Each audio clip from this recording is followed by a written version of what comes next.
Hey there, home theater fans, and welcome to this week's edition of Home Theater News. My name is Todd Anderson, editor at the Home Theater Forum, avnirvana.com, coming to you from our nation's capital on December 4th, 2023. Diving right in, the big story of last week involves AV behemoth Harman and a popular music management system loved by many audio fans. On Wednesday, Harman announced the purchase of Roon for an undisclosed amount. According to Harman, Roon will operate as a standalone Harman business, and its existing team will stay intact to serve Roon's community of device partners and customers.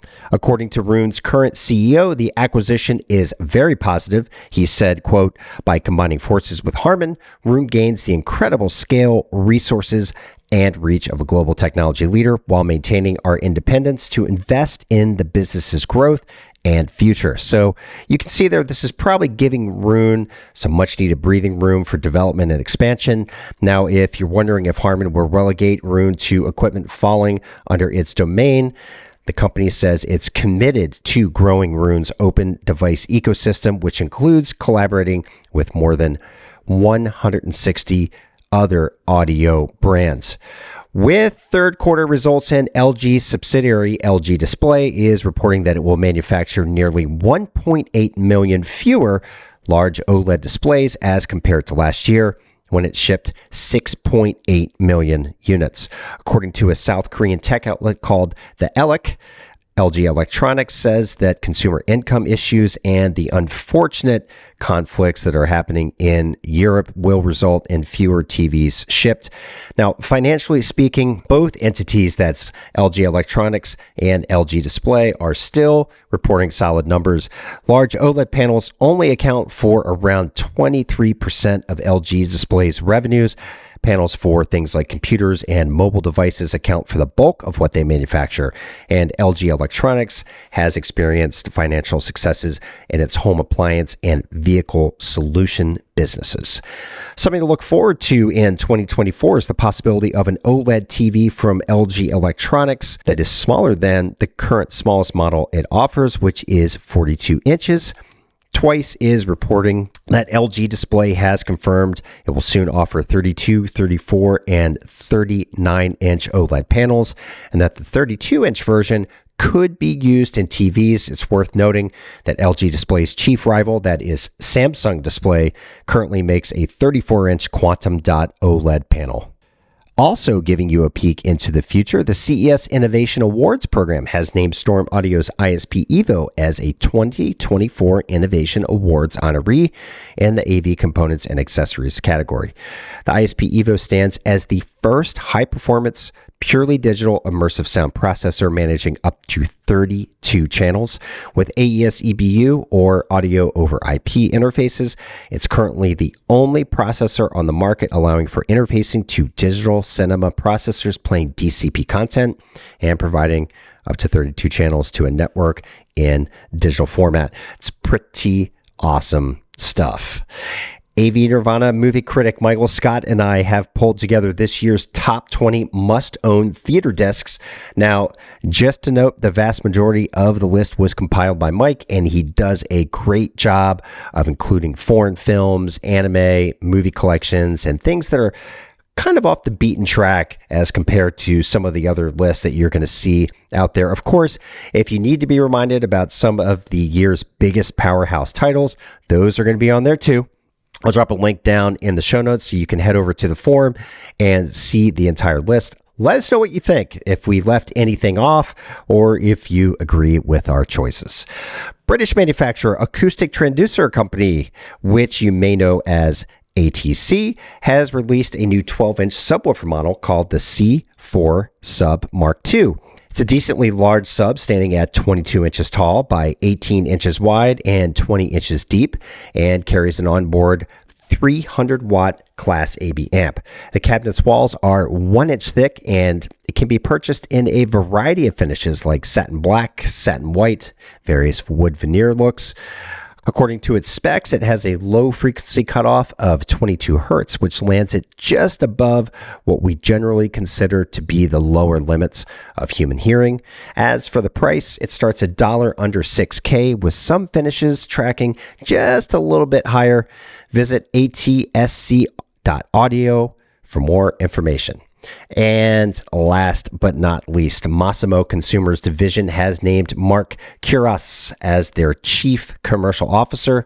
He'll be tasked with overseeing global sales spanning North and South America, Europe, and Asia, driving global brands that you know and love, such as Denon and Marantz. Mark will join the Massimo team at its Carlsbad, California headquarters, coming to them from a division at Samsung. All right, let's head over to Seattle, where we're checking in with Travis Ballstad and his forthcoming review of the Bowers & Wilkins 607 S3 bookshelf speakers. Those of you watching on YouTube are about to get a nice little sneak peek into some of the great videography you can expect to see when his review drops. Hey Todd, thanks a bunch. So this coming weekend, I'm going to drop the Bowers & Wilkins 607 S3 bookshelf speaker review that I've been working on. I've been listening to these in this room for a couple of months now, and quite frankly, I'm really impressed. This is the entry level into the Bowers & Wilkins line at $900 a pair. They're very elegant. They're not an elite speaker. They're not going to sound, you'll be able to tell the difference between the Nautilus $100,000 a pair speakers and these $900 a pair bookshelves. But what you do get with these speakers is going to far outweigh what's missing. And I think for an entry-level system, for an office system or a bedroom system, or even for a burst living room, main music system, this is a really, really good value. Plus, I think they look gorgeous. The styling of these is fantastic. It's they have a very Danish look with the oak back and the white face. And I'm just really, really impressed with these speakers. So check that out this weekend, and we'll have some more real world reviews coming up real soon. All right. Thanks for the update, Travis. Definitely looking forward to the full review when it drops next weekend. Speaking of reviews, this last weekend, we dropped a new HDMI test bench review series for 8 different AudioQuest models. You can watch that on our YouTube channel, or just head over to the forum's homepage and look in the right-hand column.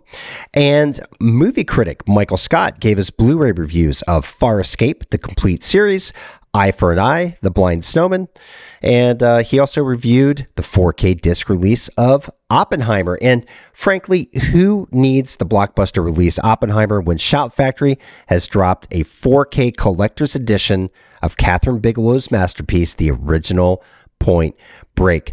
Mike actually reviews that gem too. That's on our homepage right now, though I have to say I think he may have accidentally left a star off that film's overall rating by landing it at a 4 out of 5.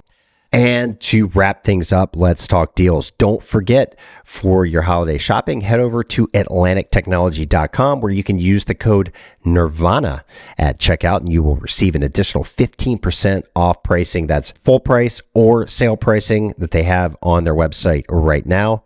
So definitely go check that out. On the disc front, the following discs are great buys right now over at Amazon.com. Wreck-It Ralph, Ralph Breaks the Internet, and Disney's Maleficent, both in 4K, are currently just $7.59. And last year's hit Dune can be had in 4K for just $9.99. And Kaleidoscape has launched seriously low holiday pricing on wintertime classics such as Home Alone, A Christmas Story, Violent Night, and many, many more titles, including one of my favorite holiday films, not to mention one of my favorite all-time films, and that is Die Hard. So if you're looking to bring the best possible versions of these films into your library, go get yourself a Kaleidoscape and enjoy pristine picture and audio. Now, just a couple of other sale notes. ProjectorScreen.com still has the Epson LS 11000 4K laser projector on sale for just $3,499. That comes with free shipping, a $100 gift certificate, and $100 cash back. A link to that is in the show notes below. Also, this is a good one. You can score a Denon AVR X1700H, that's a 7.2 channel receiver, for just $499 right now at Amazon.com. That is a scorching hot deal, folks. I'll link to that in the description also. And let's not forget, we're entering our last week of the Bridgie 10-meter Mark Series 8K HDMI cable giveaway contest. That cable will ship new in box direct from the folks at Bridgie as a value just shy of $300. That cable performed great in our HDMI test bench review. So definitely, if you haven't done so already, go over and enter to win that cable. Details about that are below. All right, home theater fans, that's a wrap for the week beginning December 4, 2023. Please be kind to each other, and I look forward to seeing all of you on the forum at avnirvana.com.